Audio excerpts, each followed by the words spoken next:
There's nobody here.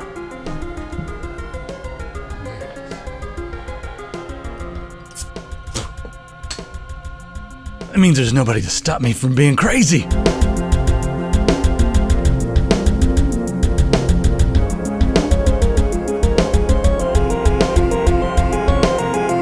Best thing on the internet this week is whatever the hell that is. Sandor, Clairgain, General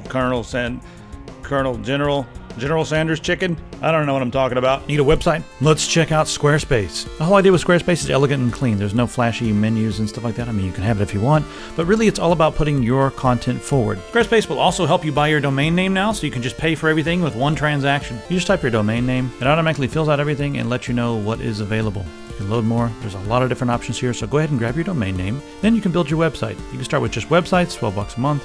There's plenty of templates available here, and all these templates put the content forward. You can also get down to business with e-commerce. Their websites are integrated with Stripe and also ShipStation, so this is really a powerful e-commerce solution. For bands and artists, they have great portfolio websites. They integrate with services like Bandcamp. One of the other things that's pretty interesting is you're not actually limited to these templates. You can start with a template and make a website that's really cool, but if you want to get nerdy, you have full Git access, so you can pretty much create anything you want. We use Squarespace for our store, and I could not be happier. It's very easy to set up different items, variants, and the layout is clean, so our content is what really matters. Thanks to the Git access, all the templates, all the features, you can really use Squarespace to build a website for anything. Head over to squarespace.com/TechSyndicate, and when you're checking out, use coupon code TechSyndicate to save a little money. Top story today is one of the top stories today is going to be about Uber and their creation of the self-driving car. A lot of people kind of wrote them off because it's Uber. A lot of people think of them as not such a technology company, more just a money-making app. But we're going to have someone coming on later. We're going to talk about that and a few other things, so stay tuned for when ChaosChunk comes on. Yes, that's his name. His name's ChaosChunk. He's got a real name, too, and you'll meet him when he gets here. Stem cells to the rescue. So, over in Japan at I believe it's the University of Osaka, or Osaka University. You got to get them right, or else you've said it wrong, and it's a totally different thing. So anyway, some scientists over there at the Osaka University, I don't think it's it's just Osaka University, have been playing around with stem cells, and they figured out how to grow essentially lab-grown corneas. And they've implanted this into sheep. They've done some things like this before, where they've done cornea implants and been able to give people blindness. But it's really sad because it's like, you give them a replacement cornea, but it's not exact. It doesn't really match their body, and so they can see for a couple of weeks, and it's like, oh my god, and then it's gone again, and it's like, it's almost worse than, I don't know, maybe not, maybe not, and maybe you saw someone you wanted to see again or something. It's really sad, but now, with sheep, they've been able to lab grow the corneas, thanks to the stem cell research and that sort of thing. So they're granting sheep vision. So they've been able to, treat that specific form of blindness. What is blindness? I don't know. So this could be really interesting. For anybody out there who is blind and could use a new cornea, this could be the next thing to help, cure all the blindness. Next article is no longer relevant. So, yeah, Ars Technica wrote a little article saying that Comcast is only offering their $70 gigabit in markets that they have competition, like where there's Google Fiber and that sort of thing.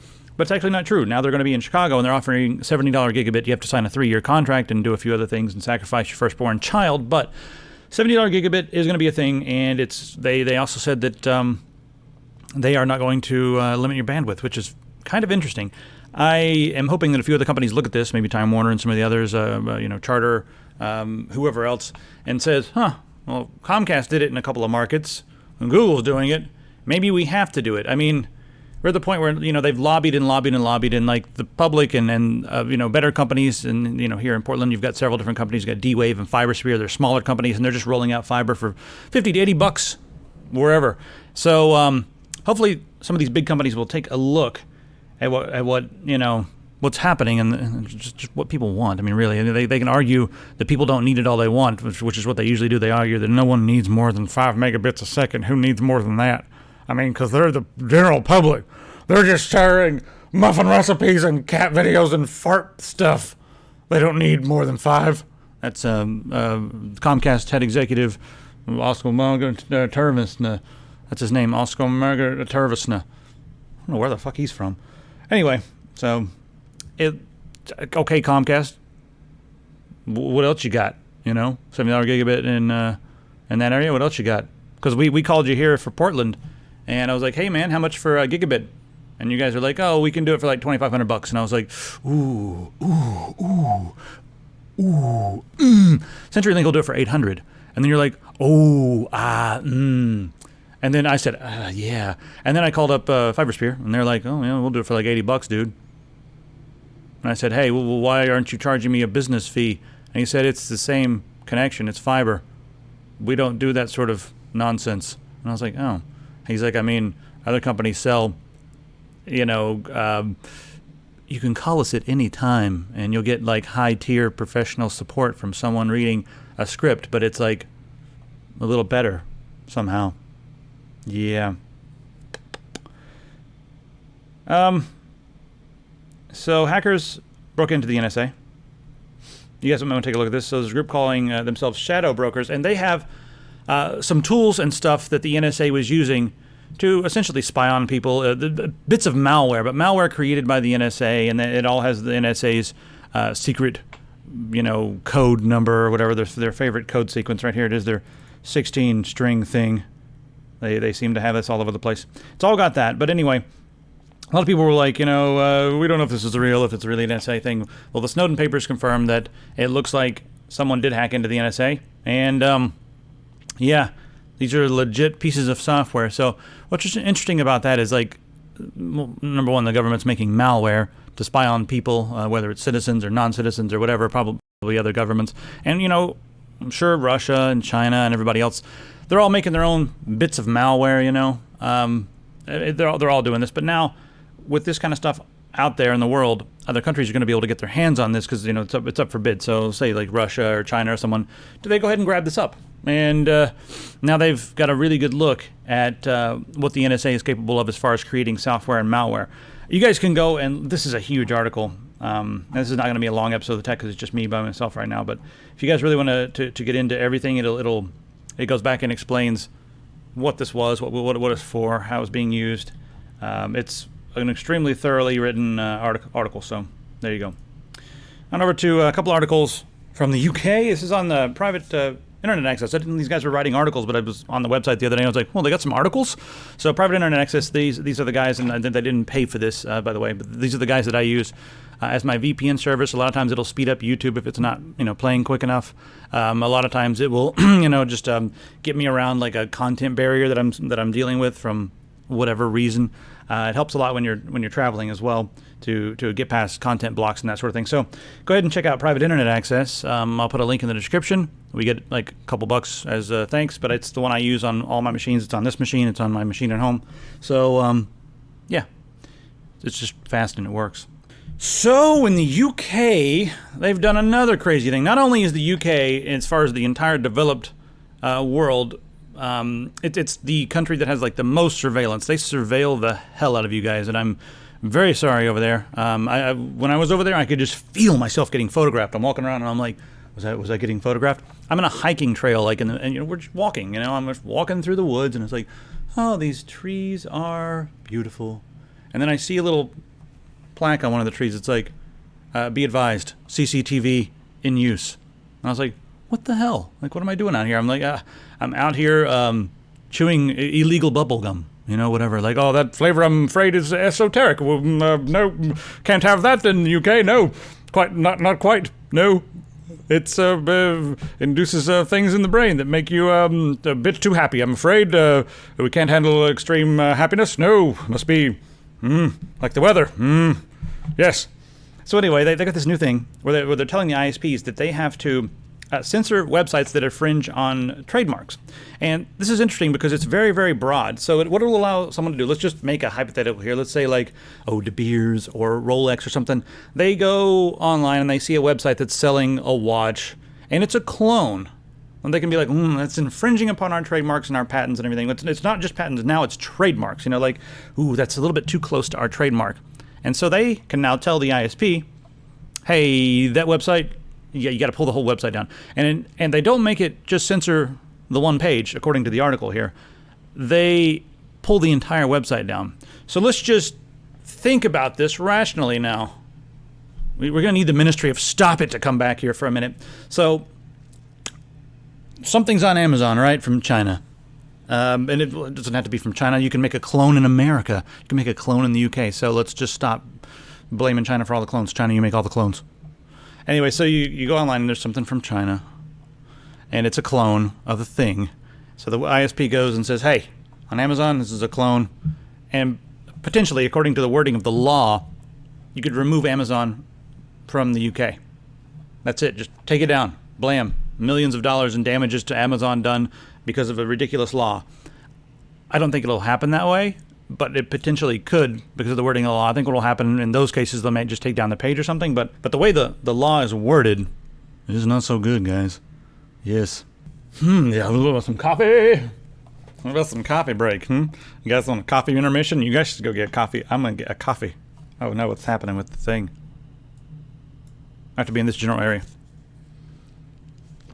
It's cold. Lukewarm. Lukewarm coffee. All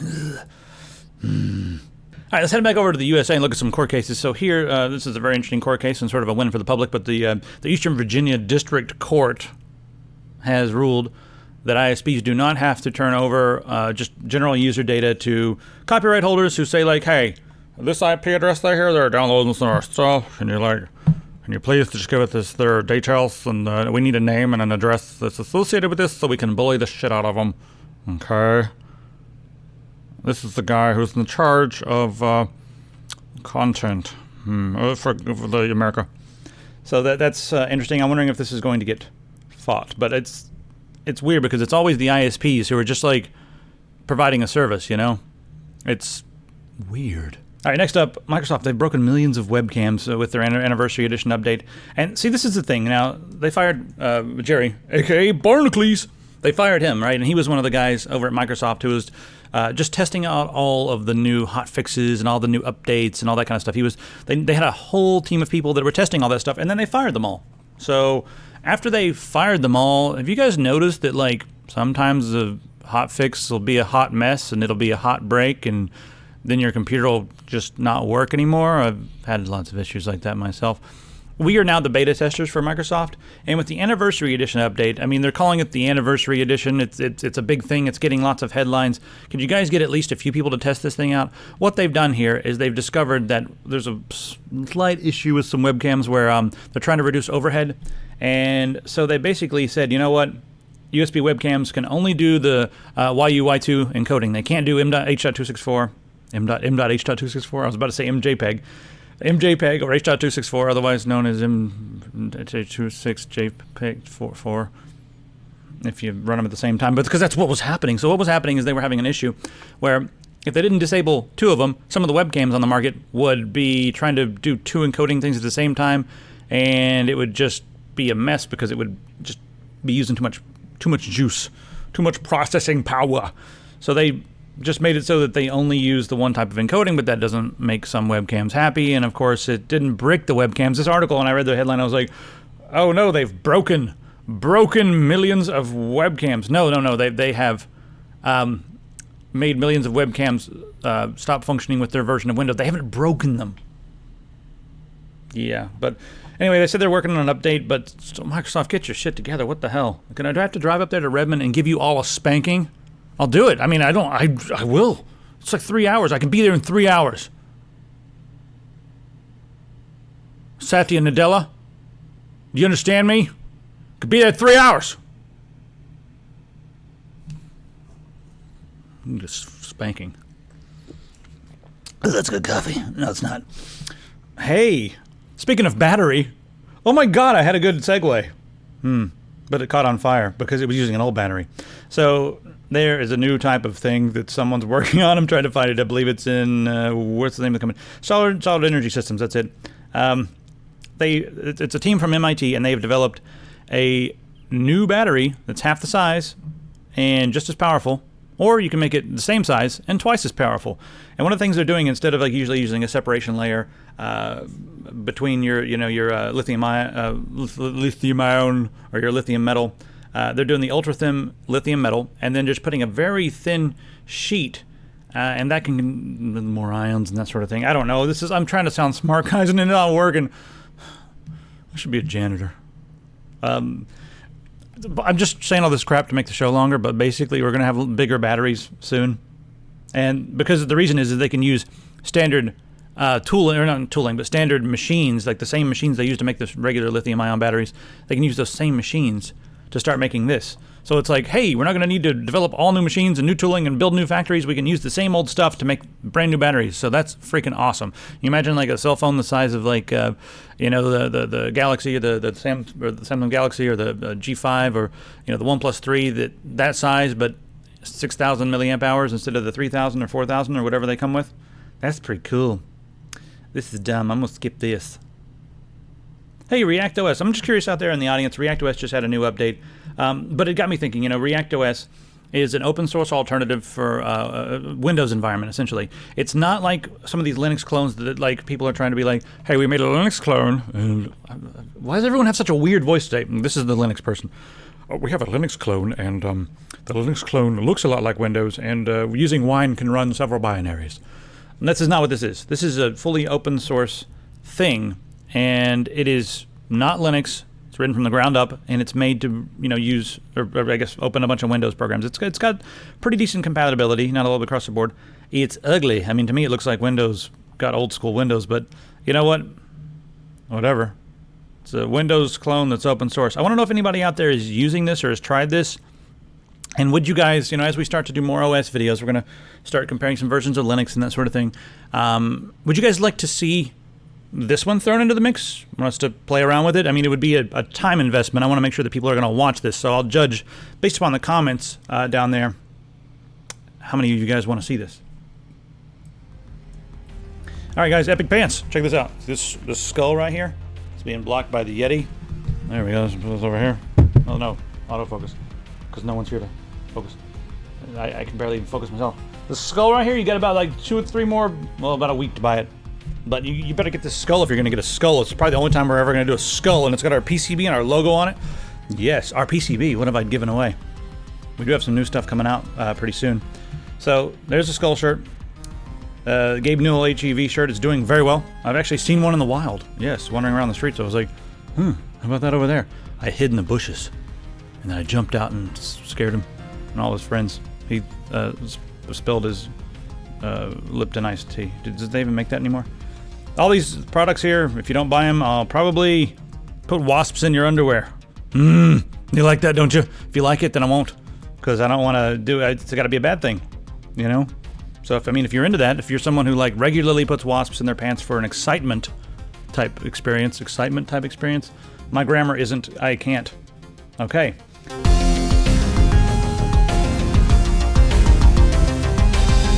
This is John, but some of you guys may know him as ChaosChunk, and we're going to talk about our big story for tonight. John, how you doing? I'm doing great. Logan, how are you doing today? Better than average. I'd say, actually really good. Good to hear. So, first off, before we get into this, let's tell everybody who you are. They may have seen you on Beam.io or Twitch. So, tell everybody who you are. Either John or ChaosChunk. I was a Twitch streamer for quite some time, 3-year Twitch streamer, 50,000 followers on Twitch. I left Twitch about a year ago to go start with Beam, Beam.pro. I am the only both partnered on both Beam and Twitch person, and yes, I did break my contract to do that. But somebody at Twitch is really angry right now. Well, you would think that they would be angry, but they haven't said a word to me, so it is what it is. So yes, that's who I am. That's who I am. So played a lot of Minecraft, really into tech, computer building, and all that fun stuff, and ran into this goofball at a PAX once, and I remember you were joking around with Jerry. Jerry, yes. and I'm standing there, and you're like, "Who are you?" no, I knew who you were. No, I'm joking. Yeah, I knew. It's I knew who else was there. There was was it Paul from Paul's Hardware? I think Paul was there too. Yeah, Paul was there, Jerry was there, and there was somebody else there who I didn't know. And it might have been Jay or something like that. I don't remember, but yes, there was somebody else there I didn't know that was And they were very much like, me too. And I'm usually like, yes, they don't know me. I can go hide now. Because, yeah. So if you see me in public, actually, you guys come up and say hi. I'm not going to actually go hide from you. He punched me in the face first time. Yeah. Like, just bam, right smack in the face. It was, out of the blue. I like to keep people on their toes. That way I like I like that feeling where people don't know if I'm going to give them a bear hug or a slap. Yeah, it's like that, like, what are you doing, man? He gave me this. Yeah. That means I like you. Oh. Oh, really? All right, so we're here. We're going to talk about Uber self-driving cars and then just sort of go off on some opinions and speculations as to what that may do for the future of self-driving cars and also the future of Uber. Now, first off, are we allowed to disclose your wife's job? Yeah. So my wife drives for both Uber and for Lyft. She's currently 100% Lyft now. And I don't know how deep we want to go into why. Why not? Yeah, so the original reason was that she really liked that there were more female drivers and that the passengers seemed to be nicer on Lyft. I wonder what that is. Is that like it sounds anecdotal, but I've heard that that Lyft kind of marketed themselves that way as being like a safer because they do more background screenings than Uber and that sort of thing. I've heard that. I'm not sure. And then also she spends a lot of time on the bulletin boards and she talks a lot to a lot of the people and the way that the drivers of Uber and just Uber itself, Uber has the image of being money grubbing. They have that image of that's what they're there for, is just for money. Right. Which ultimately comes down to my ultimate opinion about this entire situation is business is money. Right. And really when you look at the scheme of things, a business's number one job is to make money for either for itself or for its shareholders in order to grow the business and make more money. So I personally don't have a problem with their business model, but I can understand where on a personal side of things, you would feel a little bit slighted by the business. So yeah, right now the individuals involved here, let me just bring up the next article here.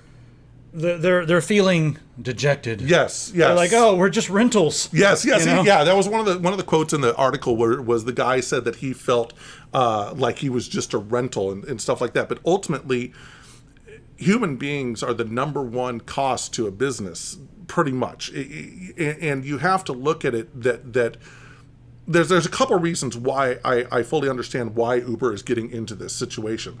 The thing is that they want to be the first in because they want to be that self-driving car. Right. I mean, if Google was to do this first, they could make the self-driving taxi a thing before Uber, and then Uber all of a sudden would be like, oh, shit, now Google has just come and eaten our lunch. Right. Exactly. So they've got to jump in and they've got to go fast. And the problem is there's a huge roadblock.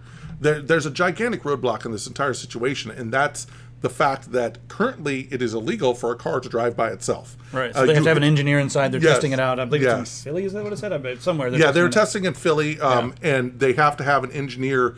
And they've got there is a paradigm shift in regards to the thinking of how people think of cars that has to take place in order for this to become a full-fledged thing. Right. But we look at things like Tesla, Google, and now Otto, which was now bought out by Uber. They are all pushing that envelope. Okay, and really what Uber is seeing here is they're seeing the first one on the field is the first one that's going to own that right to have self-driving cars, and that's going to be the ones that people go to. Yeah, they're going to grab all the headlines, and Uber's already established themselves as the taxi service. But you hit on something we should probably dive into a little bit more there, and that's that there's going to have to be some sort of a paradigm shift because, this happens whenever there's any new scientific breakthrough. First off, you'll have maybe the church will be like, oh, there's no morals here, right. Or this is weird, or this is a gray area, or whenever there's like a new shift in social thinking, like a lot of people are like, well, wait a minute, that's not what we've always done. We've always had drinks from different fountains, whether it's right or wrong. You know what I mean? Right. It's just the social mindset. So with this one, we're gonna have to have people trust machines. Right. So it's no longer an interpersonal thing. It's no longer trusting another driver. You're now putting your life into the hands of a machine, but statistically you're safer. Statistically, you are safer in the hands of a machine. I mean, you just don't have to look at any statistics in regards to accidents on the freeway in Portland, Oregon. You will understand that. And there's no road rage. I mean, Right. There's no road rage, and the thing this is, ego. But some of the things that my wife came up with is who do you tip? And there's also the problems of when the car is driving around, there's times when the map doesn't go directly to the spot. The CEO, this is a different article that's not related. I was just doing some more reading. So the CEO of Uber actually came out and he's like, listen, this is going to supplement. That's the term he's using. Okay. He's like, this is going to supplement. This is going to supplement. The demand that we have is very high right now. And what this is going to do is it's going to allow 50,000 of our drivers to work together with hundreds of thousands of these drivers, and because the 50,000 are going to be able to go to locations that our self-driving cars cannot go to. And the word that he didn't say was yet. And exactly. That's all. And that's what I told my wife. I said, it's semantics. The car not being able to go to the perfect destination is ultimately just semantics, just like getting over the barrier of the law of driving the car. The thing that comes to my mind when I'm thinking about this whole thing is you remember Arnold Schwarzenegger and when he was on the Mars, what was that movie? Total Recall. Total Recall. Yeah. Okay, so you remember the self-driving cars in Total Recall. Yeah. Okay, I can see that Uber wants to be that self-driving car, and for them to all of them saying, this is just a supplement. That's just a smokescreen. Right. Exactly. Semantics. It's semantics. Exactly. It is. It's the only reason we're saying that is because we want you to keep being our drivers until we get this because we need you. And we're making money off of you. Exactly. Remember, it's all about that's the bottom line: making money. And yeah, that's Uber's not a humanitarian company. They're not a philanthropic company. No, they're freaking money. They are. Give us money. That is their. And the thing is, like I said, this really boils down to the fact that, in my opinion on this, I'm 100% for it. And the reason I'm 100% for it because it's technology that can only drive things forward. Okay, we look how these can be compared to. Really, a perfect comparison is what Uber and Lyft are doing to the cab companies. Okay, they're putting cab companies out of business. Okay, it's what Netflix did to Blockbuster. Right, it's just paradigm shift after paradigm shift, and it's going faster now because it's technology. It's technology, but ultimately, what this boils down to is innovate or die. That's what this is all about. You innovate or you die. Uber is innovating, and they're trying to innovate faster than Google, which is a juggernaut, faster than Tesla, which is becoming a juggernaut. Right. Well, let's talk about this for just a second, because a lot of people are being like, watching right now, I'm sure they're like, how in the hell is Uber ever going to beat Google? Well, some guys at Google were sitting around, they're like, we're not moving fast enough. We can move faster. Yeah. Google, we're not moving fast enough. So they went out and started their own company. It's called Otto, is what it was? Otto, O-T-T-O, yes. Otto, yeah. Yes. And so it was the lead guy on Google's self-driving car initiative. Hey, let's go start a new company. So he started a new company. His name is Anthony Lewandowski. Yes, Lewandowski. And Leora Ron. These are all great names for characters in sci-fi movies, or maybe a romantic bad guy or something. Yes, exactly. Yes, definitely. What? Lewandowski is here? Where? He's in the basement, sir. He's in the basement and he's hunting us. Mr. Lewandowski's here. With his auto-driving bullets. I don't know where we got it. So anyway, they've got some talent, and then Uber bought that company. So some of the brightest minds over at Google are now part of Uber. And really, Otto was actually a company that was doing self-driving trucks. And that's where Uber jumped in and said, okay, we can grab this and make this. What I see is what I see happen is up in the boardroom, they said, okay, what are we going to do to make more money in 6-10 years from now? And, how about self-driving cars? And I just saw, I could see dollar signs just ding, ding, ding, ding, ding, ding. They're like, wait a minute, all this money we're paying out, 60% of our money is going to the drivers? We can get rid of them. We can get rid of the drivers? What? Oh, ding, ding, ding, ding. You can just see the money, the dollar dollar signs flipping through their eyeballs. You know, you've already seen all this happening in the factories where automation is replacing humans, and it's the same thing there with semantics. People being like, well, we still need a couple of people here and there to do certain things until we figure out the robots that can do it. Exactly. Until AI comes along and can write programs and stuff like that. It's but like I said, you're always going to need humans to innovate and push technology forward, and all this creates is more competition, and competition is always good, and because competition drives innovation. And well, we're going to need the humans at least until the singularity, and then we're going to just be in we're going to be put out to pasture. I guess we're not needed here anymore. Can we just go play some more games? Yes, until we decide you are using too many resources. Put you into the the power center. Yes, I'm thinking Matrix here. Okay, so we've done this to ourselves. Yes, we have. So I'm curious from you guys out there. How long do you guys think it'll be until we see this become a reality? And I think that the regulations are the thing we should be thinking about the most, because the technology is going to get there in the next few years. I mean, this technology they already have, it can already, using lasers, it can already deal with weather, which is something Google was having trouble with. It can already deal with potholes and wind and everything else. Weather and wind kind of go together. But I want to know from you guys, how soon do you think this stuff will start, happening? How soon do you think humans will be completely replaceable when it comes to self-driving cars? So, and then there's one more thing that's kind of fun we get to look forward to. Self-driving airplanes. Yes, Airbus. And this is, they said they want to make autonomous flying taxis by this time next year. I don't see this being that far off, honestly, because if you look at it, planes are already designed to basically land themselves anyway. Yeah. That all of this technology is already in the planes already. Right. So, and you don't have to worry about roads, and you don't have to worry about potholes. Right. And really you're basically doing this, and all you really got to worry about is a tailwind, and then you just program it to handle the tailwind. This might be easier to deal with than roads. Right. And really, I'm surprised that this one isn't leading the charge in regards to automation. But of course, I'm not a pilot, and I don't know all the things that going into being a pilot, but I know that a computer can think way faster than any human being. And you take something like Miracle on the Hudson. If that plane was being flown by a pilot, or not being flown by a computer, would it have been able to know to land in the Hudson? Would that been its go-to thing? It may not have been, but a lot of the other crashes may have been avoided. So you have to start weighing at that point, like how many fewer are going to die with technology driving, as opposed to how many would die with humans. With humans driving, and ultimately, you look at all this stuff and you take human out of the factor, you take human out of the entire equation, you start becoming a lot safer. People are going to have to get used to the idea of not being in control of their own destinies. Yes. Essentially, it's like when their hands are on the wheel, they're like, you know what? I got this. It's my, if I wreck, I did it. Right. Well, and it's the American way. It's the rugged individualism of the American people that love their cars.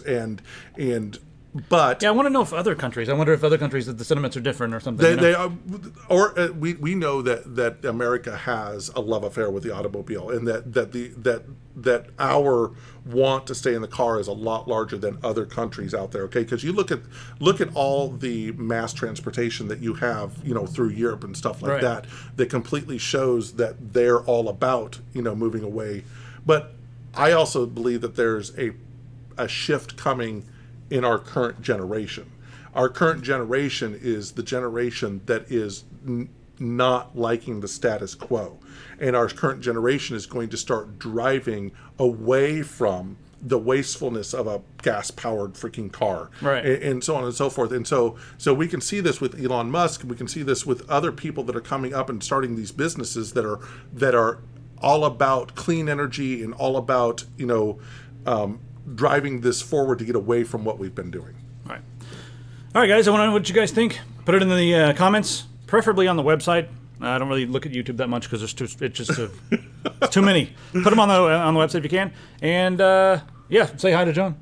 Say hi to me. Yo. Yeah, and tell us if you want him to come back. And the answer is yes. Yes. Because he's doing it. I'm going to bring him back anyway. Oh, okay. You can't stop me. You know you didn't ask me first. you just, God dang it, you're going to come back, boy, and you're going to like it. But he didn't know he's going to be on right now. No. I was just like, hey, you want to go get a beer? And I was like, so, about that beer. Do you want to earn it? So literally he texted me these articles like maybe 45 minutes to an hour ago. And he goes, oh, by the way, I want you to talk about this. Okay, I'll talk about this. I was lonely. All right, guys. We'll see you in the comments. Hey, AMD Zen. Ooh. It's got that name. So Paul made an interesting video talking about some of this stuff this weekend, and you guys should go watch Paul's video on Paul's hardware. Subscribe to Paul. Don't subscribe to us. Subscribe to Paul. No, subscribe to us too. Anyway, so some Zen stuff's been happening. They have their first 8-core consumer chip, and well, they've got their first chip. What's the going here? They've shown it in the wild, and they've shown a benchmark side by side with an 8-core Intel. So here's what they did. They took the two CPUs and they clocked them at the same frequency. So they had to downclock the Intel from 4 to 3 gigahertz. So they're running at the same frequency, which is kind of weird because then it's like, well, these two parts are now, but it's kind of makes sense because now you're showing exactly what it's doing core for core and how good it is at the same frequency. So they downclocked the Intel. They ran them both at 3 gigahertz, and they ran Cinebench, which I thought was a program that was just seemed to have some coding in favor of Intel in the first place. I remember Intel got in trouble for that years ago, but I'm not sure if it's still the case. But regardless, the AMD came out slightly ahead. Now, this is just the 8-core. The Intel has bigger parts, faster parts, clocked higher, and that sort of thing. But AMD does have their big, I believe it's their 32-thread thing coming out. Is that what it is? Yeah, 32-core, 64-thread server chip. Because these things now do what they call SMT, and it's similar to like hyper-threading. So with SMT, you're going to get 2 instructions per clock. You're going to double it up, so you'll have 64 virtual cores, 32 real cores, and they're throwing out their marketing here like, hey guys, it's a quantum leap. Let me just open this up. Look at that. They always say quantum leap, which means usually a few percentage points, but quantum leap. Yes. Anyway. I'm going to keep my eye on this stuff. I'll be building a Zen computer as soon as it comes out just to play with it, of course. And then, damn it, AMD, can we get some, new Fury graphics cards or something? And maybe you guys could do a mobile graphics card, please. I mean, NVIDIA is just your lunch is sitting right here on the table, and NVIDIA's coming over there and being like, hey, you going to eat that sandwich? Well, it looks like you wanted to, but, I'm just going to eat your sandwich. And then, what are you going to do, AMD? I'm just eating your sandwich. You going to drink that coffee, AMD? Yeah, coffee's good. I guess you're not going to drink it. That's what's happening right now with NVIDIA. They're drinking your coffee and eating your sandwich, AMD. What are you doing? Oh, that's right. You don't have much money. I'll write you a check. Maybe Wendell can write you a check. I don't know how much money I got. I'll sell some components and I'll write you a check. We'll fix AMD. That's it. Yeah. Car news, I don't really feel like talking about at this point, but Amazon will now deliver Hyundais to your doorstep because that's like everyone's dream, right? I really want to wake up in the morning and have a Hyundai waiting for me. It's just for a test drive, but they'll deliver it. I guess it's like some sort of promotion with Hyundai, but they're like, oh yeah, we'll just deliver a Hyundai, and I'm sure this is only in California and a few other places. Maybe where is it? Yeah, it's California, Orange County. I'm not sure if they're going to be rolling this kind of stuff out, nationwide. But here's, I guess, the cool thing about this. I'm joking around about Hyundai and all that sort of thing. Hyundai is a car you rent, and I guess the car you buy to go to your 9-to-5 job. But it's not like a car you buy if you have a non-9-to-5 job, right? Am I right? Or maybe that's a Nissan. I don't know the rules. Mitsubishi Galant, what is it? What are these cars for, and who drives what? Chrysler Sebring convertible, bitch. I forgot where I was. I've forgotten everything. Oh yeah, so where I'm going with this is okay, so Amazon, they're going to deliver this car, and maybe this does well. Maybe the other car companies will be like, ooh. We could have Amazon or similar companies now start delivering cars for test drive. And so I will pretend to be a wealthy man and just tell them to send all kinds of exotic cars over for me to test drive. How am I going to pretend that? I used to get away with that. So I used to go to the dealerships, and I'd be like, and I would give them a sob story. It was really messed up, but it always worked. I'd be like, listen, Mom passed away about a month ago, and I'm just starting to get a little better. And they'd be like, oh my God, I'm so sorry. So immediately they're on defense. Don't do this. This is evil. Social engineering. And you're like, yeah, listen, man, she left me like $1 million something. I had a lot of land, and we just sold it, and we're getting a check in about a week. And that Z8, that BMW Z8 over there for about $140,000. I thought, I've never had a good car. I'm driving this old piece of shit over here. Let's try it out. And if I like it, maybe that'll be my next car. And they'd be like, grab the keys. There was never any question. I'd just go to the next place and be like, yeah, that I don't even like cars that much, but I'd be like, that Ferrari thing, let me just, I'm really just down on my luck, sad, and I thought maybe I could pick up some friends if I had that, maybe even a girlfriend. Could you, maybe? And they'd be like, oh, yeah, man, yeah, you got some money coming into you, really sorry about your mom. This is awful. This is awful. Confessions on Tech Syndicate. Let us know your terrible social engineering confessions. Well, that'd be a hell of a show. Social engineering confessions, and then we'll act them out. I think I had a good idea. I think I should drink more beer. I'm not gonna. What the fuck was that just came out of my mouth? I'm not even gonna cut that. I'm gonna Tiny Tom Logan this thing. Not even edit it. From now on, the act of not editing shall be known as Tiny Tom Loganing. Good. All right. Time to talk about some gaming stuff. I'm talking really fast. Facebook and Unity have teamed up, and they're creating a Steam competitor, according to this article. Not at first, though. Right now, it'll probably just be like a bunch of casual-ish games. But what's weird to me, because Unity is a game engine. You've got Unreal Engine, which they've got their store, but it's for Unreal Engine stuff. You can play the Unreal Engine games there. But I mean, they always release to Steam and everything else. And I'm sure Unity games are still going to be coming to Steam because, I mean, they're not going to. If Unity says, hey, you can only release through our Unity platform, Unity Facebook gaming platform, or whatever it is, then everyone who wants to use Unity is going to be like, no, I'm going to use Unreal Engine instead because I want all the money that I'm going to get from Steam and good old games and all the other stores out there. But yeah, I guess the thing here with this is that Facebook is actually kind of getting their foot into gaming because they see how big the gaming market is, and they see how all these apps come on, and they use Facebook to grow their games, and Facebook's like, you know what, why can't we just make a little desktop application that'll run on your desktop, because that's where it runs. It doesn't run like somewhere else. So they'll make this application, and then all the different games and apps and stuff. A lot of people are going to be able to quickly port them over, especially if they were made in Unity, which a lot of apps nowadays are made in Unity, even apps for your phone and that sort of thing, small games and stuff. So we'll see a bunch of, I think, casual games floating into there first, but there's nothing stopping the Unity developers from releasing straight to the Facebook thing, like if it's a desktop application. There's no limit to say like, oh, you can't have good graphics, or oh, you can't have a full game on here. What's this? You can't do that. There's no limitation, so they could probably do that, which would be kind of interesting. I don't think this will be a full-on competitor to Steam just yet, but we're going to have lots of different gaming platforms. And the other thing here is we've got Oculus, right? So Facebook could start to grow this a little bit, right? And right now they've tried to make Oculus as exclusive as possible. And, they had to kind of back off on that because a game that came out for Oculus, it's compatible with that. It's also compatible with other VR headsets like the Vive. And what was really weird about that is it's sort of like when Facebook started making the games exclusives to Oculus. Of course, they're trying to sell the Rift. But that's as ridiculous as saying, okay, listen, you can buy this game, but it can only run on Samsung monitors.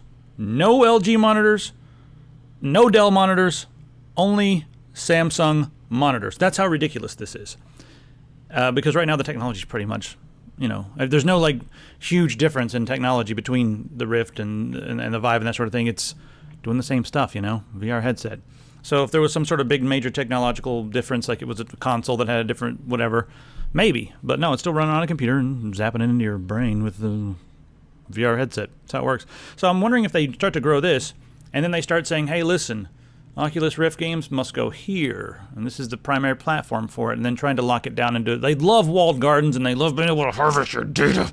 And when you're over on, other platforms, it's a little bit more difficult to harvest their data, but they can still throw hooks in there, and they can still throw in EULAs that say, like, hey, you play this game, and, Facebook will watch everything you do. And if you got this VR headset on, well, we're going to monitor that too. They can do those kinds of things, but it's easier when it's in their own walled garden, and that's what they want. Yes. So No Man's Sky came out, and there's a lot of back and forth going on about that. Talked to someone this week who has been playing it, and they're the only person I've ever actually talked to who is playing the game, and they said they like it. And I said, why do you like it? And they said, well, here's the key. You get a beer, sit back, drink your beer, and then you enjoy the game. You get to explore and name planets, and he's like, it's just a sort of a chill experience. But you'll need beer or something like that, a mind-altering substance, mayhaps. So for people who just want to explore a giant sandbox world or sandbox universe and just see what's out there and find things, name things, could be kind of cool. But for people who are looking for some more action, some more intrigue, possibly, I don't know what else, but you just go play Free Space 2 is what I keep telling everybody. That's an amazing game. You can get some graphics packs for it. But I haven't played it yet. And I'll be doing some benchmarks with it if you guys care about the game. I don't know. And for people, so I want to know people out there who have played No Man's Sky. What do you think? Like, really, what do you think? Is it just a bunch of hype? Is this guy right? Do you need to have a beer and just sit back and enjoy it? It's not for everybody, maybe. I don't know. Space sim games are not really my thing, but I am looking forward to Star Citizen. And here's their Gamescom video right here of Star Citizen. There is a planet landing in this video. So anyway, they just come down for a landing. You guys should go watch this. There's the shot of it coming in really close. Oh yeah, here we go, coming in. It's impressive just being able to seamlessly go from somewhere out in the universe all the way down, coming in close to the planet, and then being able to touch down and then jump out. So you're putting it down, and then this is impressive. I know a lot of people are knocking this game too for taking forever for development, but holy shit, they're doing a lot with this game. So touchdown, and then here's the moment of truth. That's it. Seamless. No loading screens. How the hell are they doing this stuff? So yeah, the guys at Star Citizen are pretty insane, and I hope the game will be out in 2046. So can't wait for that. There's PC Gamer's little article on it. Last couple things. Deus Ex is out. Mankind Divided, that is. It's getting pretty good reviews, and I've always been a fan of Deus Ex. The first game is my favorite game of all time. Still way light years ahead of Human Revolution. I'm wondering if this one's a little better. My big problem with this game was the cover system. If it did not have the cover system, I would have loved this game because it really pulled me out. I know you can sort of not use the cover system, but that makes the game's designed for the cover system. So, I don't know, the original game, I remember hiding behind walls and not being able to see outside of myself, and just the tension was so much higher. So, if someone wants to make a mod to make this game fun without having to rely upon that cover system, I think it'll be amazing. But I guess I'll jump in and play it anyway. But something I am going to play is Enderal, the Shards of Order. Now, Enderal is a total conversion that has 30 to 100 hours of gameplay time. It's very story-driven, and it's a more mature, tougher, more adult, vulgar world. It's using the Skyrim engine. They use it's basically just a mod for Skyrim, but it's huge. It changes everything. The creatures are no longer leveled. So if you go into a dungeon over here, all the creatures are like level 20 or 30, and it's a level 20 or 30 dungeon, and you're level 5, you're dead. It's not like Skyrim where you can kind of just wander everywhere and the creatures level with you. I always thought that was really stupid, but it's good for casuals and console gamers and that sort of thing. But this game, the last game was called Nehrim, and it was for Oblivion. I played that one more than I played Oblivion. It was a really good, mature RPG with some very interesting things going on. Just a lot of fun. Required a bit more skill, but you're still using a lot of the Skyrim mechanisms, like the combat system and that sort of thing. Has not changed. The way you level has changed. It's now different. So I would highly recommend that you guys check this out if you are looking for a good, hardcore, nerdy RPG. Made in Germany, but there's an English version as well. I played the last one in German with subtitles, and I just got used to it. It was great. So anyway, that's pretty much it, guys. Bye and all that stuff. Oh yeah, click on stuff on the screen. Okay, good. Get some t-shirts. Hey, right? See you guys later.